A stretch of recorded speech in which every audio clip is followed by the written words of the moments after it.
Hello, fellow traders. 'Tis I, the Rumpled One. It is Thursday, January the 4th, the year 2018. Starting the new year, part 3. Happy New Year. Once again, especially to those who might be tuning in for the first time. And before I forget, because I keep forgetting, I guess I'm supposed to tell you guys to subscribe to my YouTube channel and click that little bell so you get announcements when I make new videos. But I'll just have to warn you, I don't only do trading videos on this channel. So I guess it's kind of like a real TV channel. You get different shows depending on time of day. But unlike regular TV channels, you get to choose which show you watch and when you watch it. Anyway, starting the new year, what am I going to talk about? I think what I need to talk about, just once again, since we were starting fresh, starting over, those New Year's resolutions, it's focus. And I guess part of focus is eliminating distractions. And I guess one of the biggest distractions are other people, other traders, and just people in general. There's a lot of naysayers out there. There's a lot of people tell you how you should be doing it. I guess maybe you could even put me in that category, but the way I look at it is I show you how I do it, and if you want to try it and it works for you, then you get to adopt it. If it doesn't, well, then you continue your search to find a method that works for you. Because see, you are what's important. Your life, your trading plan, your choices, your decisions, your actions, your reactions. It's all about you. But you got to keep the focus on you and not listen to all these other people. Every day I must get at least 20, if not 50, different emails offering me this ebook and that indicator and this advice and why you don't. And what's really funny is that you see these ads and they'll tell you, here's the course that you need. So you look, but then if you buy now, we'll give you this, this, and this too. It's like, once again, you lose focus because you're looking for a method, but then they know the psychology, the marketing psychology, how to get people to buy. So they offer you all this other stuff along with it. So you think you're getting a whole lot. Well, you are. You're getting a whole lot of bunk. You really are. And, let me know if you're laughing with me on that one, because I like to know if you're in the same boat or not. But really, focus. If you can eliminate as many variables in the trading game as you possibly can, then you're going to do okay. Because then you only have, a few things that you really have to focus on and respond to, take action to, anticipate. Along with that focus, a few people have asked me, what do I think of the cryptocurrencies? In fact, one trader says, I need to change my indicators so they can start trading these on their platform. Well, I haven't really thought much about it. The cryptos, as far as I'm concerned right now, Bitcoin's like the tulips. If you don't know what I'm talking about, Google tulip mania, and then you'll understand. And it'll be apparent, trust me.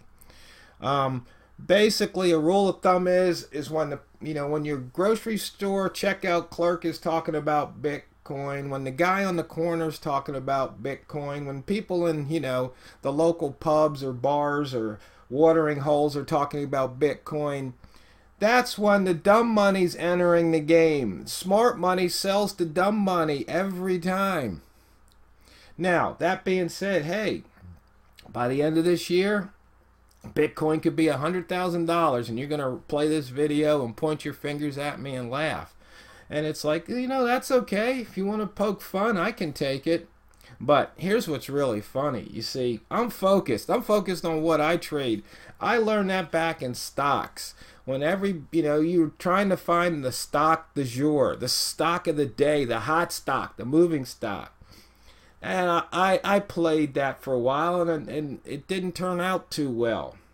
When I figured out my method, which is the buy zone / milk the cows, and when I started trading one stock day after day after day for months and sometimes years, I think I traded Apple Computers straight for over a year. That's when things turned around. So that's focus. That being said, let's focus on the trading. But of course, I'm going to put up the money and risk management screen for a few seconds here, especially for those just tuning in, because this is part of what you need to focus on. Don't lose focus on money and risk management for sure. Okay, we're looking at the euro, the weekly chart. As you can see, the euro's pushing back. It's pushed back up. I think yesterday it was down here. And we still see we've got a couple of gaps that haven't filled, weekly gaps. For those of you just tuning in, a weekly gap is when the market opens. The beginning of the week from when it closes, there's usually a distance between last week's close and this week's open. That's called the gap, and you want to trade towards the gap being filled, because you can see here most of the time the gap does fill. But you see here it tried, but just didn't quite make it. I mean, I guess they wanted to keep it above 120 or $1.20, I should say. And you can see here the distance between the close and the weekly open. You see you've got some nice moves there. Euro 54. We'll drop down to the daily chart, and you can see right here what the euro has done today. It had an inside bar yesterday. It tried to make it through, turned around and poked its head out the other way.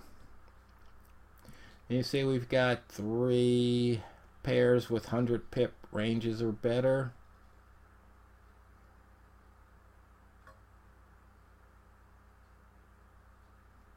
And you can see some of these pairs are still anemic, not even giving up a rat zone trade. Okay, looking at the buy zone right here, going short. If you tricked that short, you got stopped out. But then if you took the long, you took a little heat. You could have recouped your loss there, come back in. You could have bought again if you wanted to, seeing higher highs and higher lows. You see, well, there's a lower low there, but it didn't quite break this. So if you wanted to, if you were just getting up for the first time, you could have possibly taken that trade in the buy zone, and there you have it. Now somebody says, but you broke the rule. You said, your rule of thumb was you never trade against the H1 candle color, and that's red. Well, that's true. But you might drop down and take a look here and see. Okay, you can see here there's a couple of tops. It came down, it didn't break that, and it popped out through that wick zone right there. So that could have been a clue. You could drop all the way down to M5.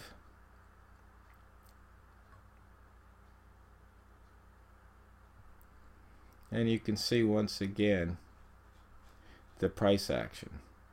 Yes, if you're just starting out, don't take that trade. Stick with the fundamentals, stick with the rules of thumb. It'll keep you safe. Yes, you'll miss a few opportunities, and you'll miss a few opportunities to get your face ripped off by not entering the trades that break the rules. And you can see here the buy zone, when it was down here, these zones were overlapping. The rat zone wasn't a true rat zone.